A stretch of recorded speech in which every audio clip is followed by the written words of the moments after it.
Online Paralegal Institute, clase de bienvenida. Mi nombre es Alexander Alfano, soy abogado en los Estados Unidos, especializado en temas de migración.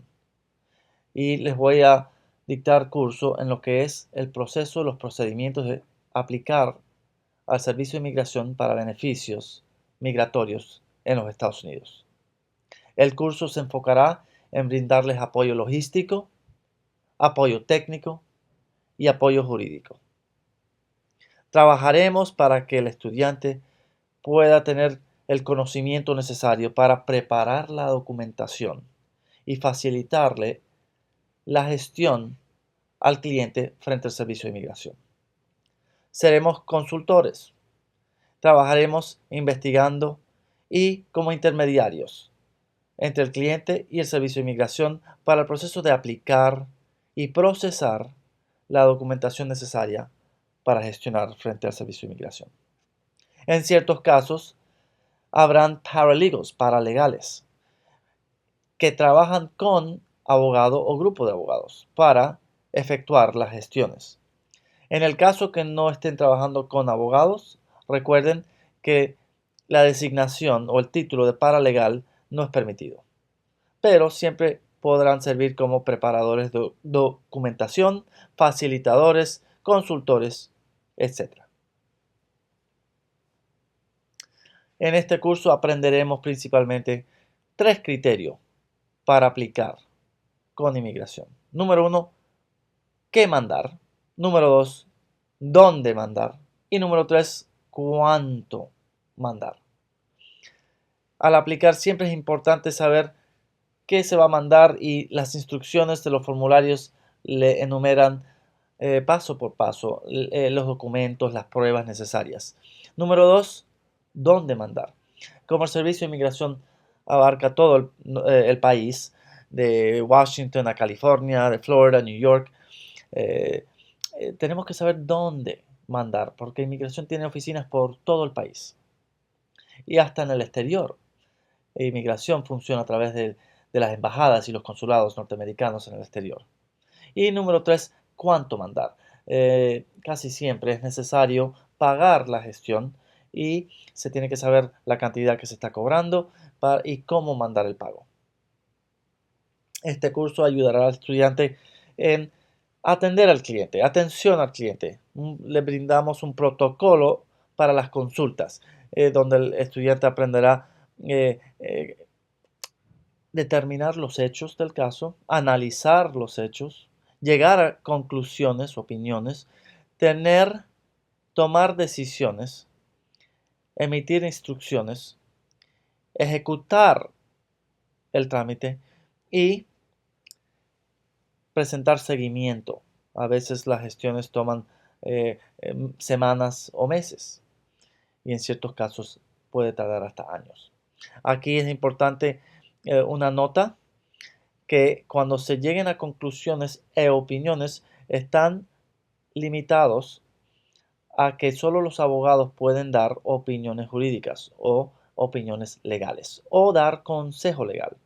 En este caso, el facilitador, el tramitador, el que prepara la documentación, tiene que ejercer mucho cuidado en no dar consejo legal, opiniones legales o instruir al cliente. El protocolo de consulta realmente funciona con el apoyo jurídico, cuando consiste de tomar decisiones basadas en las conclusiones y las opiniones que se les dé al cliente. Pero en una gran parte de los casos no es necesario que el cliente analice opciones que exijan una opinión jurídica y sencillamente quiere gestionar una petición, una naturalización, y estas gestiones normalmente están al alcance del tramitador sin necesidad de que se embarque en un estudio jurídico. Sin embargo, es importante marcar claramente que el facilitador tramitador no debe ni puede dar asesoría legal. Seguimos. Empecemos con un poco de historia. ¿Cómo empezó la inmigración norteamericana.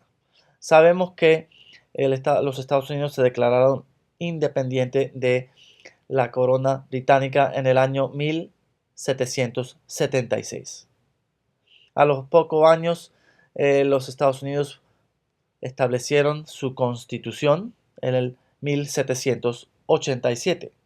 La constitución formó la base fundamental jurídica, social, política de los Estados Unidos, y muchos países ahora, la mayor parte de los países, funcionan con repúblicas constitucionales. En el 1789, la Constitución norteamericana se enmendó o se amplificó con lo que se designan las 10 enmiendas, the 10 Amendments, que ahora llegaron a ser 26 porque han habido 26 cambios o ampliaciones a la Constitución. La primera siendo the First Amendment, la primera enmienda, que el libre expresión, el poder ejercer su religión y la libertad de asociarse. La segunda enmienda, más conocida como la enmienda que le brinda el derecho de portar armas a los ciudadanos. La tercera enmienda, la cuarta y la quinta, y hasta las primeras 10 que formaron la base de lo que fue la estructura política y social de los Estados Unidos. De las enmiendas y la Constitución se estableció, y de ahí nació, la Constitución nació básicamente de lo que es la doctrina de la separación de los poderes. La separación de los poderes es una forma de establecer un gobierno donde el poder no es absoluto, no es centralizado. Al contrario, se separa para que hayan una separación que permita que una rama pueda equilibrar a las otras. Las tres ramas que se forman al separar los poderes son la rama del Congreso, la rama del Ejecutivo y la rama judicial. Estas tres ramas, cada una se encarga de participar y contribuir a lo que es la ejecución de la Constitución dentro del país. Y también con el exterior del país, porque en ciertos casos exige relaciones internacionales. Y la Constitución se dirige al manejo interno tanto como al manejo externo de los Estados Unidos. Y ahí es donde nace el tema también de inmigración. Las tres ramas del gobierno que mencionamos, la rama del Congreso, la rama ejecutiva y la rama judicial. Cada rama tiene su poder, su lista de poderes y responsabilidades. Por ejemplo, el Congreso, la primera rama, descrita en el artículo 1 de la Constitución norteamericana, indica que el Congreso escribe y hace la ley a través de la votación de los miembros. Sabemos que el Congreso es compuesto del Senado y de una asamblea, una Casa de Representantes. El Senado es por estado, se le asignan 2 senadores por estado, y sabemos que en la Asamblea, la Casa de Representantes, es por población. Los estados con más población, más poblados, tienen más representantes en la Cámara, y los que son de menos población tienen menos representantes. De esta manera hay un equilibrio dentro del mismo Congreso que hace las leyes a través de los votos de los representantes y el Senado. Es un sistema bicameral, 2 cámaras. Y después que el Congreso hace o escribe la ley, el artículo 2 indica que el Ejecutivo ejecuta la ley. Pero antes que se ejecute la ley, el Ejecutivo es el que firma la ley. El presidente firma y es el último paso, digamos, en el proceso de que la ley sea ley, llegue a codificarse. El presidente no solo firma la ley, pero tiene la gran responsabilidad como ejecutivo de ejecutar la ley. Y el artículo 3 de la Constitución indica que existirá o se establecerá una rama judicial, los tribunales, los jueces, que se encargan de interpretar y aplicar la ley en casos particulares que se presenten frente a los tribunales. Y específicamente, la ley se le aplica y se le interpreta a las partes que invocan el juicio, por decir.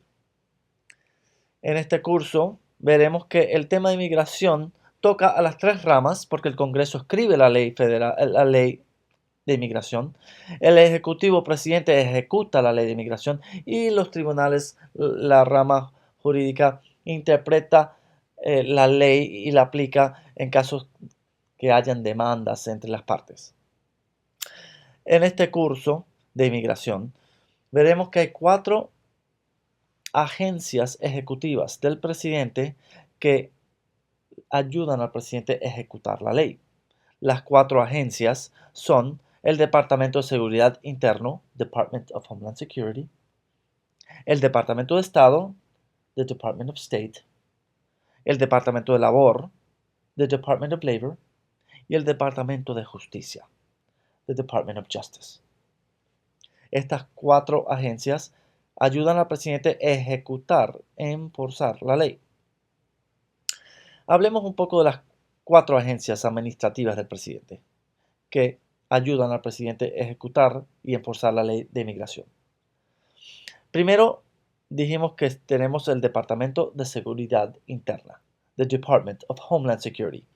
El departamento fue establecido en el año 2002, después del ataque terrorista en los Estados Unidos, y el Congreso determinaron que había necesidad de establecer una agencia que se dedique exclusivamente a temas de seguridad interna. Department of Homeland Security nació y se ocupa de todo tema de inmigración dentro de los Estados Unidos, y no solo de inmigración, pero de seguridad, sea aduanas, entrando productos, sea de, de cuidado a los diplomáticos, Secret Service, sea the Border Patrol, la patrulla fronteriza que cuidan las fronteras terrestres, sea el US Coast Guard, la guardacosta que cuidan y brindan seguridad marítima.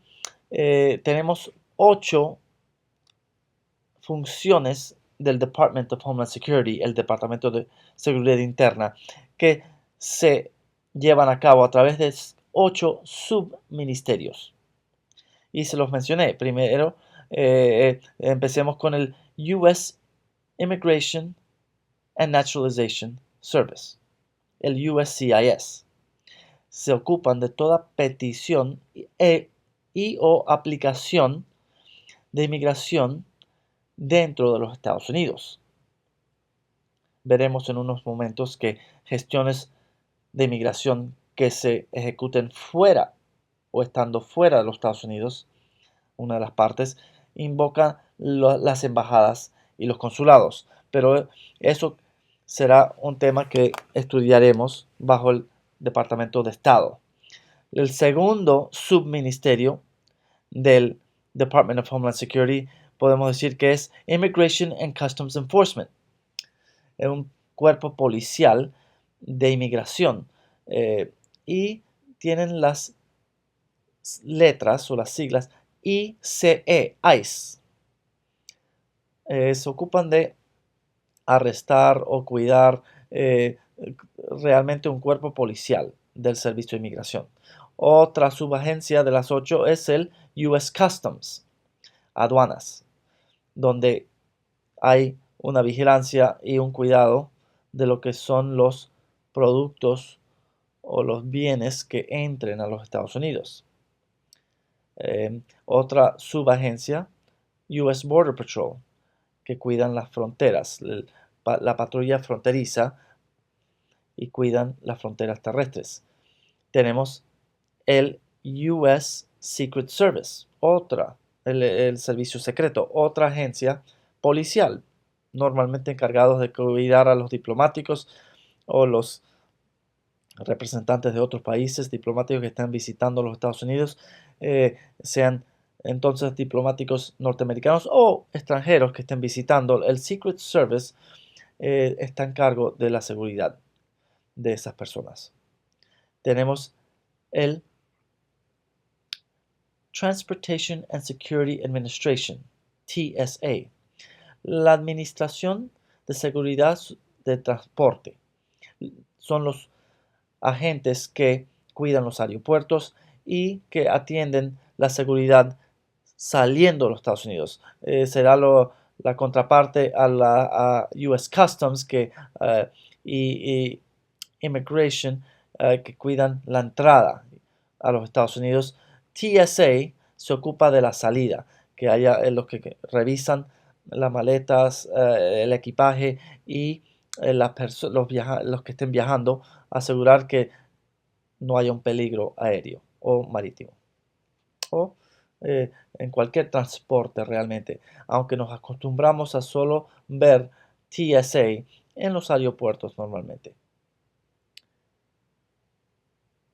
Y último tenemos la Agencia Federal de Manejo sobre las Emergencias, Federal Emergency Management Agency, la última de las subagencias del Department of Homeland Security. FEMA, FEMA, reconocido como FEMA, se ocupan de brindar apoyo y seguridad en casos de catástrofes, sean natural, en caso de, digamos, terremotos, huracanes y catástrofes, situaciones que exijan atención federal, emergencias realmente. Hablemos de la segunda agencia del presidente que ejecuta y enfuerza la ley de inmigración. La segunda que hablaremos es el Departamento de Estado, the US Department of State.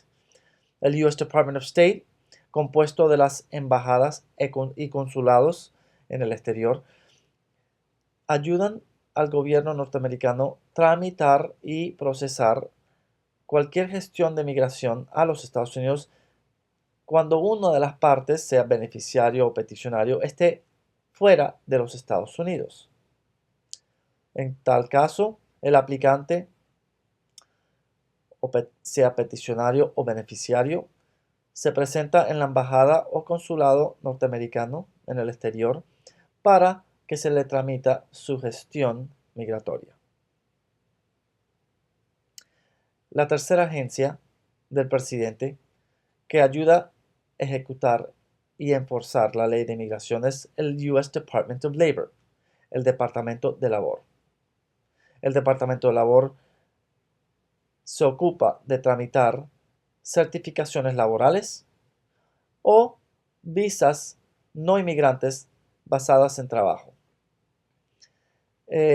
La certificación laboral es un proceso que se inicia con el Departamento de Labor que conlleva la residencia permanente en los Estados Unidos. Y la visa no inmigrante de trabajo o basado en alguna oferta de trabajo es una visa que conlleva un permiso de poder trabajar en los Estados Unidos por un tiempo temporal. La cuarta agencia que ayuda al presidente a ejecutar e enforzar la ley de inmigración es el Departamento de Justicia, the US Department of Justice. En este caso, el departamento se ocupa de temas principalmente que tengan que ver con deportación, remoción, temas legales y en muchos casos la deportación o la remoción son sinónimos. Invocan la ley frente a un juez de inmigración en los tribunales de inmigración, que son cortes administrativas del presidente que figuran bajo el Departamento de Justicia. Hemos visto que hay tres ramas del gobierno: el Congreso, que hace la ley; el Ejecutivo, que ejecuta la ley a través de sus agencias administrativas. Hemos enumerado 4 agencias: el Department of Homeland Security, Department of State, Department of Labor, Department of Justice, que ayudan a ejecutar e enforzar la ley al presidente. Y la tercera rama del gobierno, la rama judicial, compuesto de tribunales, jueces que interpretan y aplican la ley a las partes específicas que se presenten frente a los tribunales. Y recuerden que la ley suprema del país consiste de la Constitución. El Congreso, el Ejecutivo y los tribunales están siempre sujetos a la Constitución, que es la ley suprema. Y por lo tanto, no puede ni debe existir leyes que no sean constitucionales. Y la función de los tribunales en muchos casos es confirmar la constitucionalidad de alguna ley o la aplicación de la ley. Hablemos de los tres niveles de lo que es el gobierno norteamericano. Ya hemos hablado de las tres ramas: Congreso, Ejecutivo, rama judicial, pero también tenemos tres niveles del gobierno. Esto podemos verlo como niveles horizontales versus las ramas verticales. Por decir, las ramas podemos visualizar tres columnas: la primera el Congreso, la segunda el Ejecutivo y la tercera la judicial. Con los niveles del gobierno vamos a visualizar pisos o plantas. La primera planta, primer piso; segunda planta, segundo piso; y tercer planta, tercer piso. Abajo tenemos el gobierno local. Segundo, arriba tenemos el gobierno estatal. Y arriba de todo, tercer planta, tenemos el gobierno federal. Lo importante de recordar cuando se tiene que ver con los niveles del gobierno es que la ley federal es suprema sobre la ley estatal y la ley estatal suele ser suprema sobre la ley local. Y lo último que queremos entender referente a los tres niveles de gobierno es que la ley migratoria en los Estados Unidos siempre, sin excepción, radica en el nivel federal. En otras palabras, no existe ley de inmigración estatal o local. No es permitido por la ley. Toda ley de inmigración tiene que ser ley federal. Y esto se establece en la misma Constitución.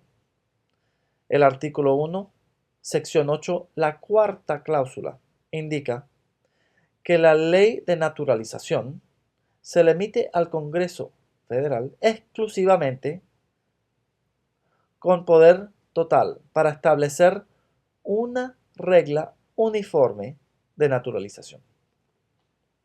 Artículo 1, sección 8, cuarta cláusula de la Constitución norteamericana, donde se establece que toda ley de inmigración es exclusivamente ley federal.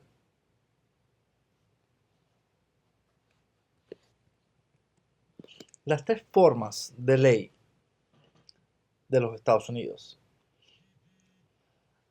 El Congreso, dijimos, escribe y emite la ley, crea la ley.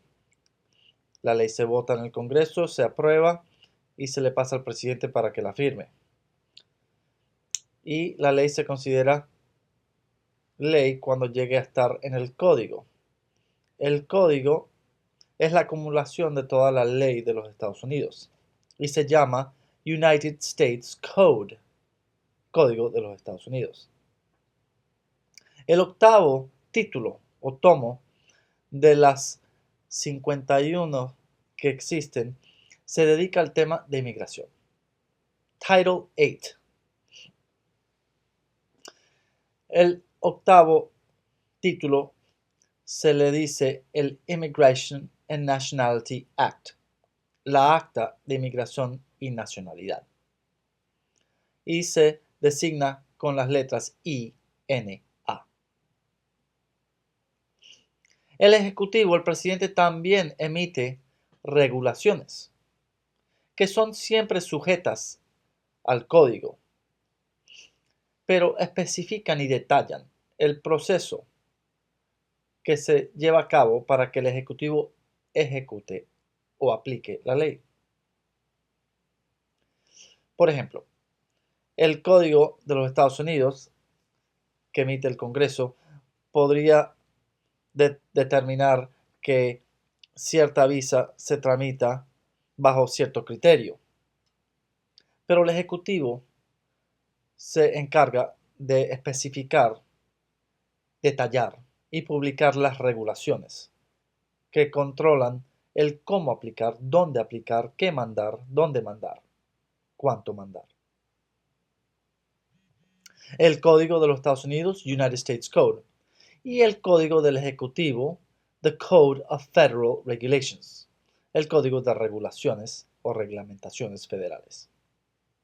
Y recuerden que el Código del Congreso, the US Code, el Código de los Estados Unidos, es supremo a las regulaciones. En otras palabras, las regulaciones no pueden variar o contradecir las leyes como se figuran en el Código de los Estados Unidos. Las reglamentaciones están diseñadas a amplificar, apoyar, implementar la ley que sale del Congreso y está codificada en the United States Code, el Código de los Estados Unidos. Existe una tercera ley o forma de ley. La ley que sale de los tribunales, la ley jurídica de la rama judicial. Esta ley se designa como jurisprudencia y es ley que los mismos jueces redactan y publican. Normalmente la jurisprudencia se basa en las partes demandante, demandado, peticionante, que se presenten frente al tribunal. Y no está codificada la jurisprudencia como estaría el Código de los Estados Unidos o el Código de las Regulaciones Federales. Sin embargo, es ley. Es ley que interpreta y aplica a las partes y al país, porque la ley, la jurisprudencia, es aplicable a todo caso que sea similar o que a cual se dirija la decisión o el fallo de los jueces. Y cuando son muchos jueces o una secuencia de jueces que fallan de una manera similar, consistente, uno con el otro, entonces se forma una jurisprudencia que no es basado en un caso, pero en una serie de casos.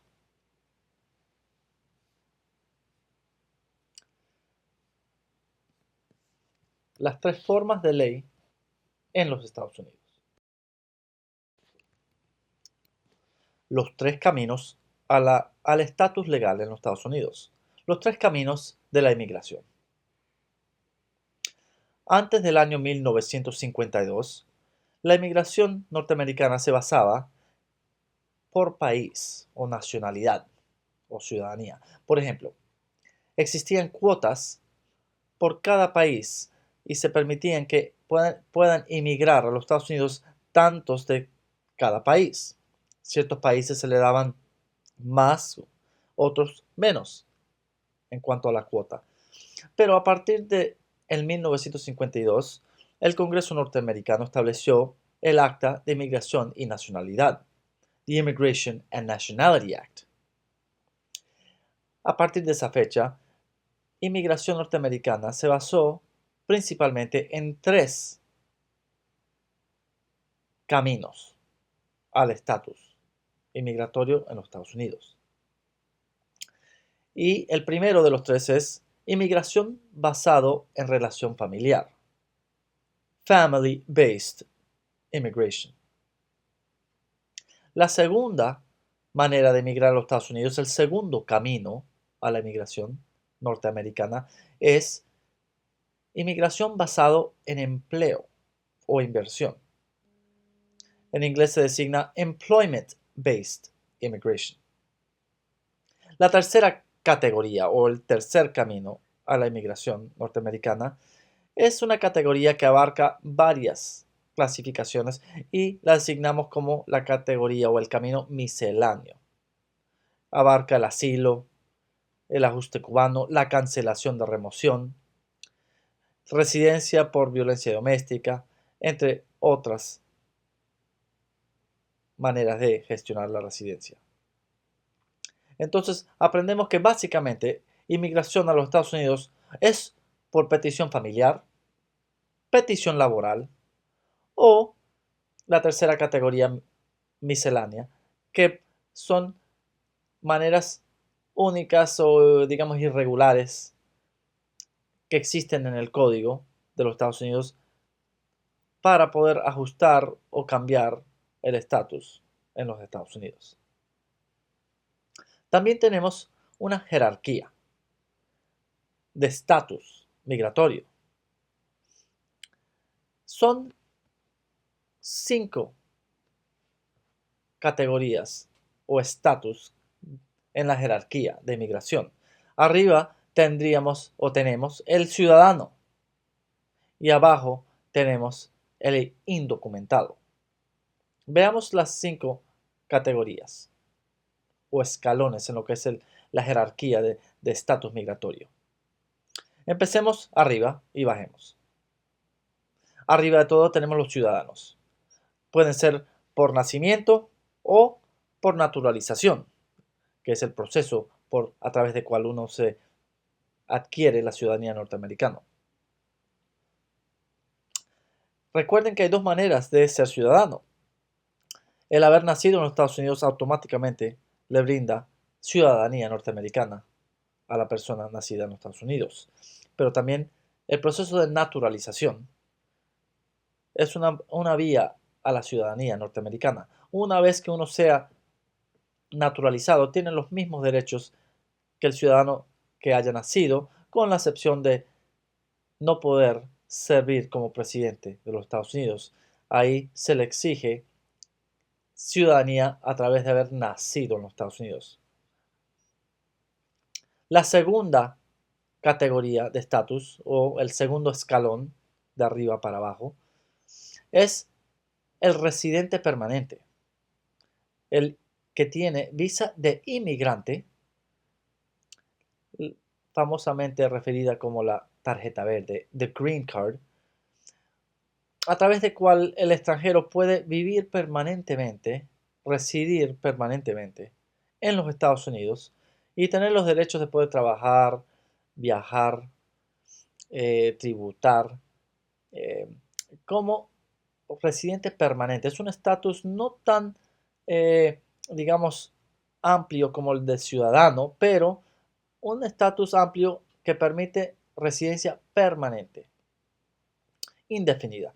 La residencia, aunque vence, no se tiene que renovar como tal, no hay que reaplicar, sencillamente se renueva de manera de que se extienda el plazo de la residencia, pero una vez residente es permanente la residencia. Existe una residencia condicional que la veremos y la estudiaremos en los siguientes capítulos. Sin embargo, la residencia en la mayor parte de los casos es una residencia permanente. El tercer escalón, la tercera categoría, de arriba para abajo, en lo que es el estatus inmigratorio, la jerarquía, son las visas no inmigrantes. Las visas no inmigrantes son visas que permiten al extranjero entrar y permanecer en los Estados Unidos temporalmente por un tiempo asignado o designado por el inspector de inmigración. Recuerden que el residente es inmigrante, el que viene con visa es no inmigrante y es un estatus temporal versus la residencia, que es un estatus permanente.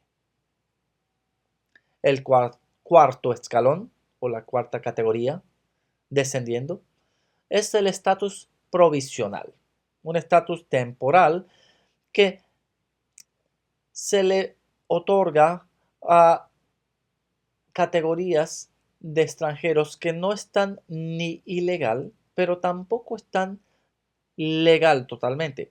En otras palabras, es un estatus intermedio, provisional, que se le darían a los que entran y aún no han adquirido un estatus, pero están en trámite, digamos, como el que tiene un parol, P-A-R-O-L, parole. Es un permiso de entrada que puede o no traducir a un estatus más permanente. También el estatus provisional se lo podría asignar a los que son, digamos, aplicando para asilo. Estén en el trámite de lo que es solicitar el asilo y aunque no estén ilegal, tampoco están legal. Es un estatus interino provisional. También los que tienen estatus temporal de protección, Temporary Protected Status, un estatus que les permite a ciertos extranjeros permanecer en los Estados Unidos a raíz de una inestabilidad en el país natal de uno. Eh, Sin embargo, no les dan un estatus permanente. No traduce a residencia. El quinto escalón, la quinta categoría descendiendo de lo que es el estatus migratorio en la jerarquía de estatus inmigratorio, está el indocumentado. Hay dos tipos de indocumentados. Es la categoría de lo que es el ilegal, podemos decir.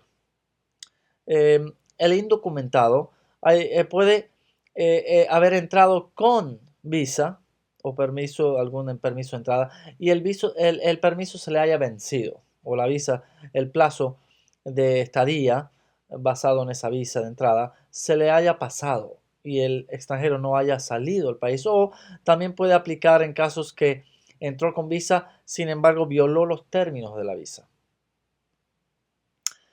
Hay una segunda categoría de indocumentado y es el que entró sin visa o sin haber sido inspeccionado por agente de inmigración en algún puerto de entrada, sea terrestre, marítimo o aeropuerto. Y estos se les conocen como entered without inspection, el que entró sin inspección. Normalmente el que entró con visa y se quedó más allá del tiempo permitido por los términos de la entrada, se le designa o se le considera overstay. El que entró con visa, pero se quedó más allá del tiempo permitido por la visa. El que entró con visa, pero se quedó más allá del tiempo permitido por los términos de la visa. Se considera un overstay, el que se quedó por encima del tiempo o de las condiciones que exigen la visa de entrada. Overstay. Versus el que entró sin inspección, que nunca fue inspeccionado al momento de entrar al país. También me gusta decir que el overstay está mal, porque está fuera de estatus, pero hay maneras de que pueda aún regularizar o normalizar su estatus. Y el que entró sin inspección está peor, porque en este caso casi nunca puede regularizar su estatus, el que entró sin inspección o sin visa al país. Esto concluye la sección de la jerarquía de los estatus de migración y los tres caminos al estatus legal en los Estados Unidos.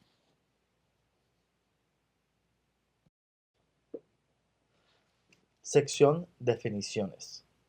Naturalización. El proceso por cual el inmigrante cambia su estatus a ciudadano de los Estados Unidos. Naturalización. Ajuste de estatus. El proceso por cual el no inmigrante ajusta su estatus a inmigrante. Ajuste de estatus. Cambio de estatus. El proceso por cual el no inmigrante cambia su estatus a otra clasificación no inmigrante. Son tres procesos: cambio de estatus, ajuste de estatus, naturalización. Cambio de estatus es cambiar de visa a visa no inmigrante a visa no inmigrante. Ajustar el estatus consiste de ascender un escalón de lo que es no inmigrante a inmigrante, sea residente permanente. Y la naturalización es ascender al primer escalón o la primera clasificación o categoría en lo que es la jerarquía de inmigración, donde el inmigrante, el residente, se hace ciudadano. Naturalización. En el campo de inmigración, child se refiere a un menor de edad, menor de 21 años de edad. En inmigración, la mayoría de edad es 21 y mayor. El menor hasta los 20 años es menor. Una vez que cumpla los 21 años, ya es son or daughter, hijo mayor, hija mayor. Child es hijo menor. En inmigración, child siempre se refiere a un hijo menor de 21 años de edad. Son, daughter, se refiere a un hijo o hija mayor de 20 años, o sea, 21 y mayor.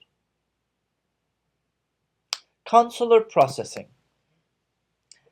Tramitar o procesar por el consulado. Es el proceso por cual se presenta y se procesa la aplicación para una visa de inmigrante afuera de los Estados Unidos a través de una embajada o consulado norteamericano. Consular processing. Adjustment of status. Ajuste de estatus. El proceso por cual se tramita la residencia dentro de los Estados Unidos. O sea, el beneficiario estando o residiendo o estando físicamente adentro de los Estados Unidos. Estando afuera de los Estados Unidos, el aplicante, el beneficiario de la petición, aplica por embajada o consulado norteamericano, invocando consular processing, proceso consular. Change of status, el cambio de estatus, representa el cambio de un estatus no inmigrante a otro estatus no inmigrante. Change of status, cambio de estatus. El boletín de visa. El boletín de visa es una tabla o lista de fechas y categorías de inmigración, sea familiar o laboral. La lista o la tabla se publica mensualmente y publica las fechas de prioridad. La fecha operativa que indica la fecha de procesamiento actual que se está procesando, sea a través de la embajada norteamericana o el servicio de inmigración. Visa Bulletin. Familiar inmediato, immediate relative. La frase familiar inmediato, immediate relative, en el campo de inmigración tiene un significado especial o particular. Immediate relatives, familiares inmediatos, se consideran los VIPs, los VIPs de lo que es el proceso de residencia. El familiar inmediato, en cuanto a la petición familiar, no espera disponibilidad de visa de inmigrante. El familiar inmediato inmediatamente tiene o puede aplicar para el cambio, disculpe, ahí es donde se me fue. Uy, me iba bien. Hasta ahí. Familiares inmediatos. El familiar inmediato consiste de los padres, cónyuge o hijos menores del ciudadano norteamericano. El familiar inmediato puede aplicar inmediatamente a la visa de inmigrante sin tener que consultar el boletín de visa, porque siempre hay disponibilidad de visa de inmigrante para el familiar inmediato. familiar inmediato. Peticionario. El peticionario es la persona o el familiar o la entidad comercial que esté radicando o pidiendo algún beneficio de inmigración a favor del beneficiario. Beneficiario. El que recibe el beneficio migratorio, el recipiente de la oferta de trabajo o el extranjero que sea el beneficiado de la petición familiar. Beneficiario. Presencia ilegal. La presencia ilegal en los Estados Unidos empieza a calcularse a partir del momento que uno esté en los Estados Unidos presente más allá del tiempo permitido por la visa o el documento de entrada. Normalmente se les otorga 6 meses al turista para estar presente en los Estados Unidos durante los 6 meses visitando. En el caso que el turista se quede más allá de los 6 meses sin haber gestionado una extensión de estatus, cae en lo que es la presencia ilegal. La presencia ilegal invoca o desencadena castigos. Los castigos dependen en el tiempo que el extranjero haya estado fuera de estatus dentro de los Estados Unidos.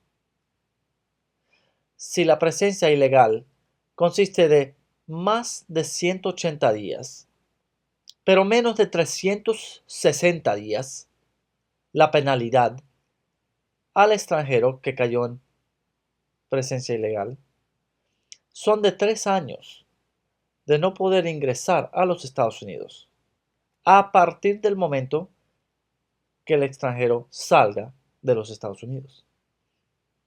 Si los días de presencia ilegal exceden 360 días, la penalidad por haber estado fuera de estatus en los Estados Unidos serían de 10 años. En otras palabras, por 10 años, el extranjero que se quedó fuera de estatus en los Estados Unidos no podría ingresar a los Estados Unidos a partir de la fecha que salga el extranjero que cayó en presencia ilegal de los Estados Unidos. Existen perdones de presencia ilegal, unlawful presence waivers, que se tramitan a través del formulario I-601. Esto se discutirá en los siguientes capítulos. Definitions section. Se completa. Vamos. Visas de no inmigrante. Las visas de no inmigrante son visas temporales, visas que permiten al extranjero ingresar a los Estados Unidos por un tiempo definido, sea 6 meses, 3 meses, 1 año, 3 años, 5 años. El estatus de no inmigrante es un estatus de visa. Es lo que se consideran las visas de trabajo, las visas de negocios, la visa de estudiante, la visa de fiancé. Estas visas son clasificadas con letras. Visa A hasta la W. A, B, C, D. Todas las letras representan cada letra una visa. Por ejemplo, la visa B es la visa de visitantes. La visa C es la visa de los que están en tránsito, pasando por los Estados Unidos en camino a un tercer país. La visa D es la visa de tripulación. La visa E es la visa de inversionistas y de comerciantes. La visa F, la visa de estudiantes. La visa H, la visa de trabajo, temporales, trabajadores temporales. La visa K, la visa de fiancé. donde el ciudadano puede solicitarle una visa a su fiancé para que ingrese a los Estados Unidos por un periodo de 90 días.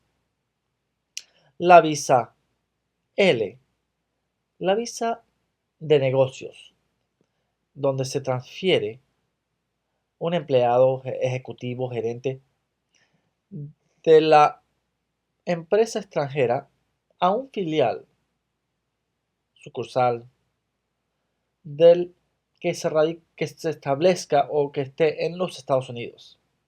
La visa L. La visa O, para extranjeros de habilidades extraordinarias. La visa P, para artistas, atletas. La visa R, la visa de trabajadores religiosos. Las visas se encuentran definidas y detalladas en lo que es la parte 214 del título 8 de las regulaciones federales, 8 CFR Part 214. Las 4 categorías de visa no inmigrante. Para mejor recordar y entender y dialogar sobre lo que son las visas de no inmigrante, yo y el instituto hemos determinado en dividirlas en 4 categorías. Las 4 categorías son las siguientes. Primera, la visa de negocios, la visa L. Segunda, la visa de trabajo, la visa H. Tercero, la visa de inversionista o de comercio, la visa E.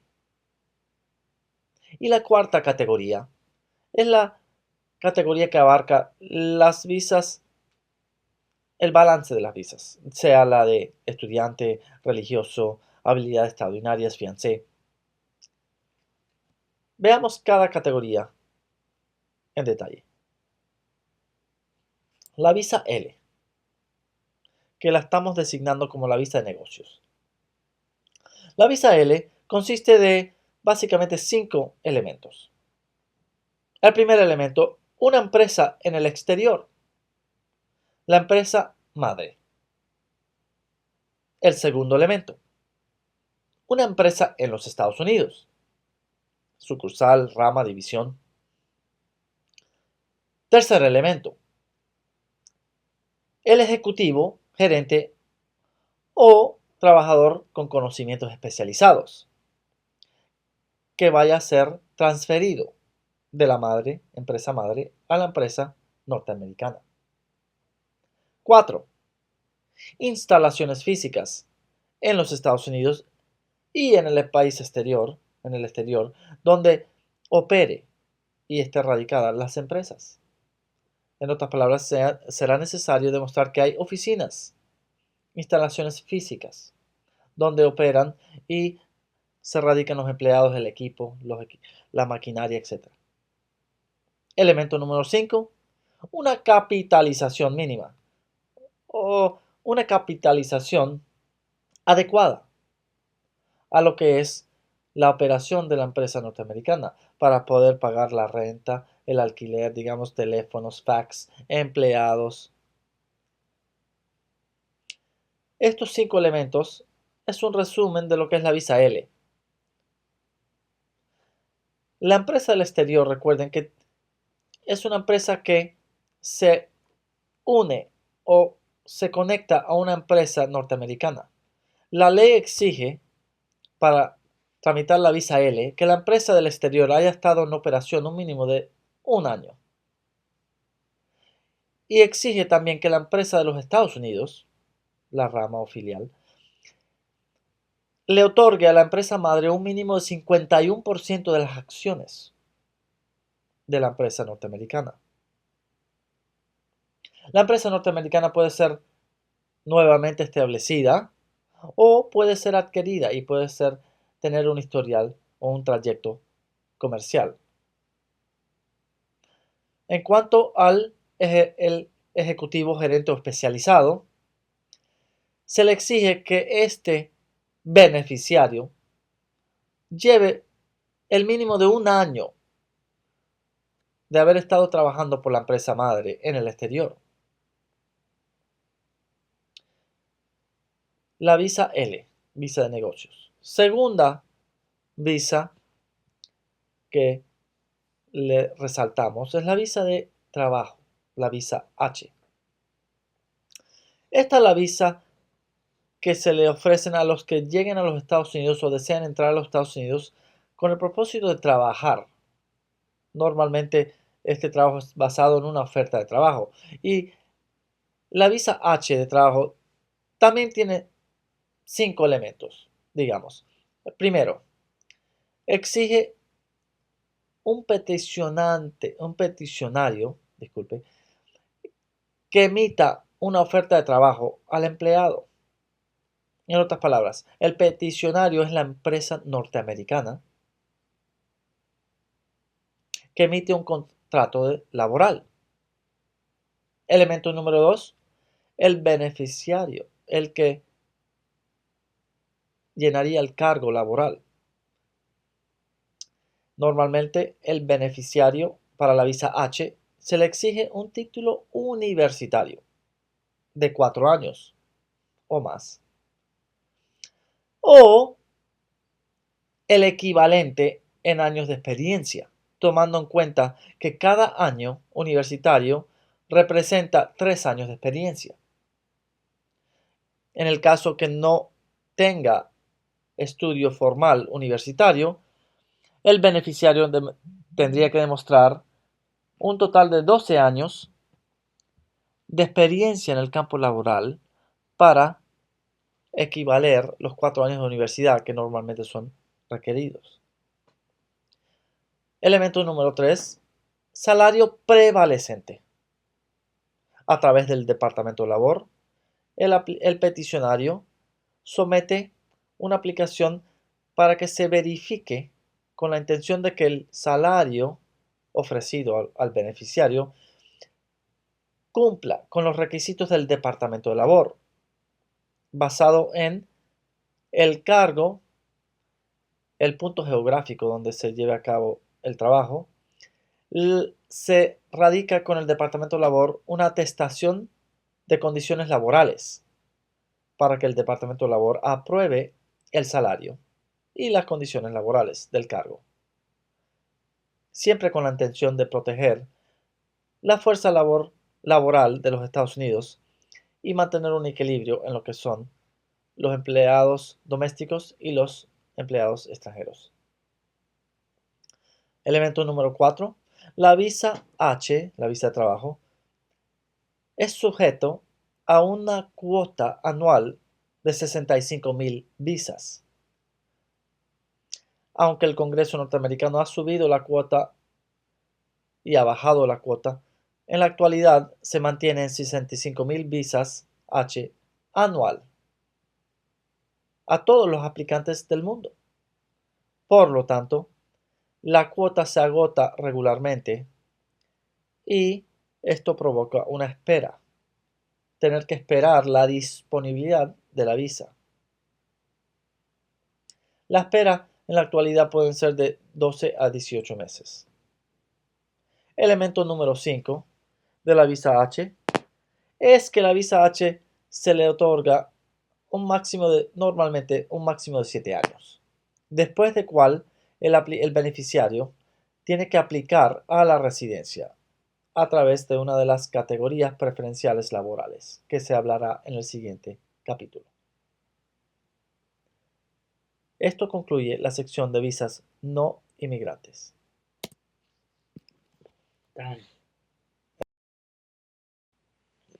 La tercera de las categorías de visa no inmigrante es la visa E. La visa E se le permiten a los países que hayan concluido tratados bilaterales de comercio o inversión con los Estados Unidos. La lista de los países que pueden aplicar a la visa E1 o E2 está en la página web del instituto.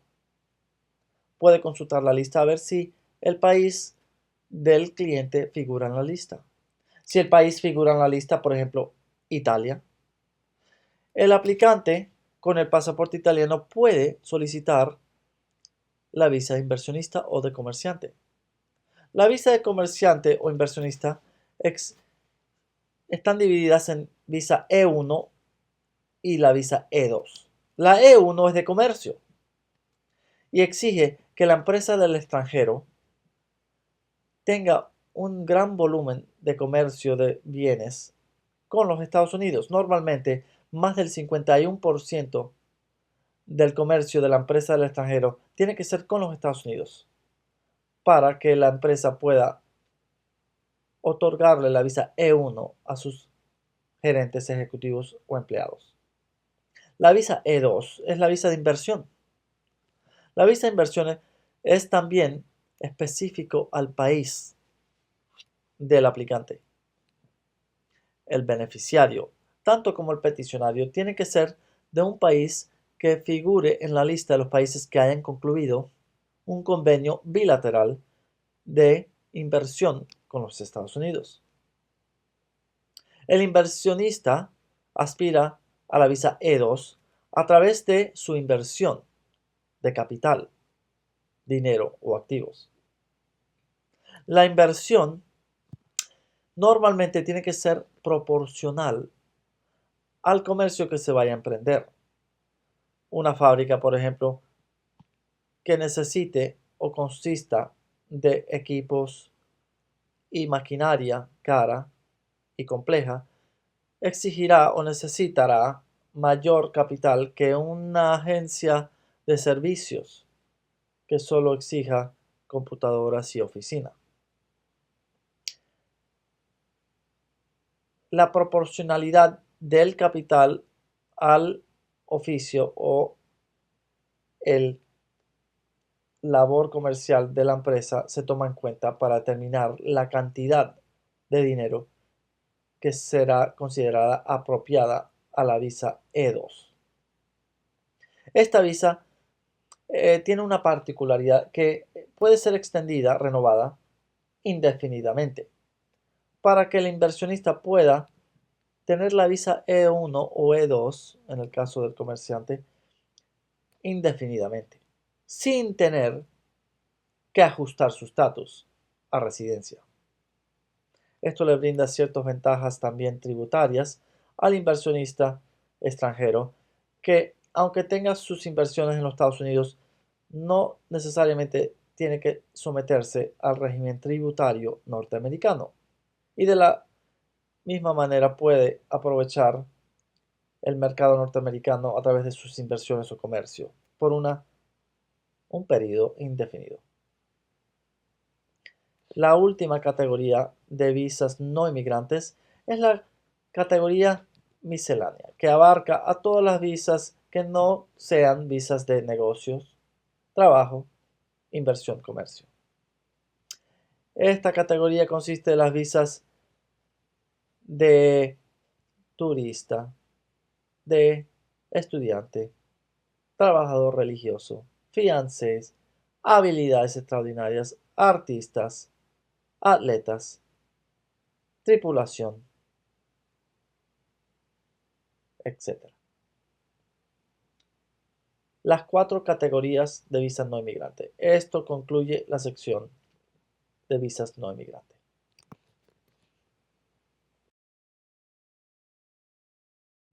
Material adicional. Las 3 formas de ley de los Estados Unidos. El Congreso, dijimos, escribe y emite la ley, crea la ley. La ley se vota en el Congreso, se aprueba y se le pasa al presidente para que la firme. Y la ley se considera ley cuando llegue a estar en el código. El código es la acumulación de toda la ley de los Estados Unidos y se llama United States Code, Código de los Estados Unidos. El octavo título o tomo de las 51 que existen se dedica al tema de inmigración. Title 8.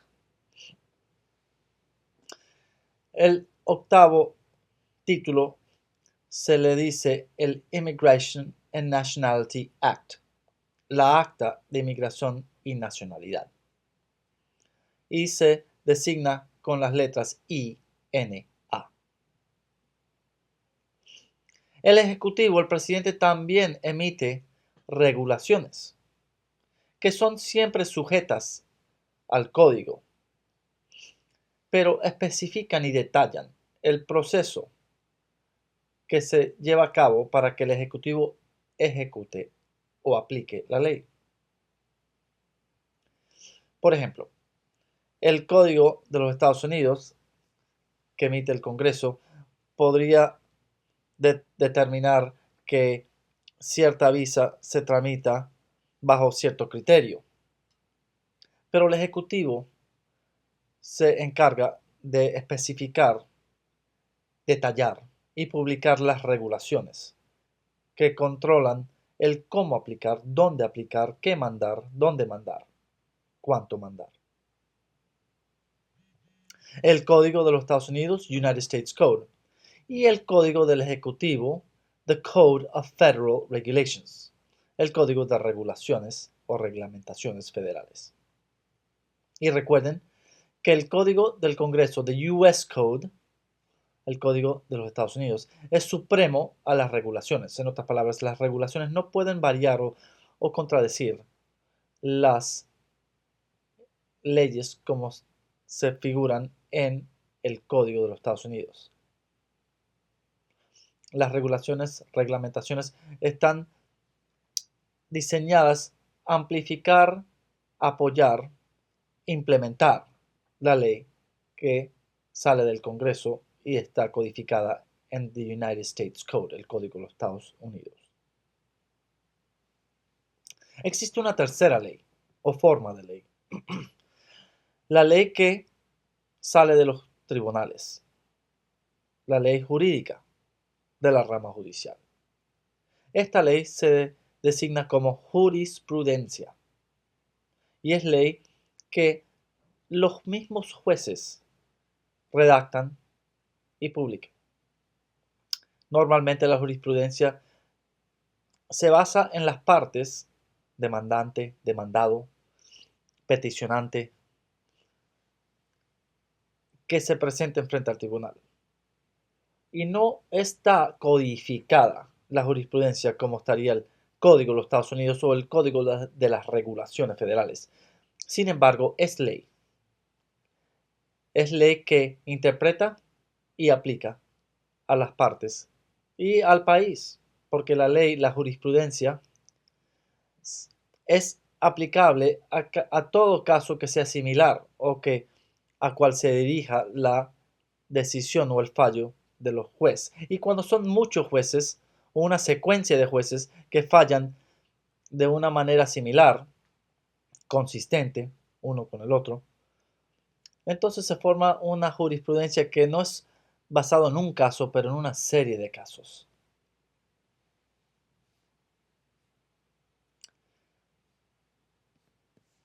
Las tres formas de ley en los Estados Unidos.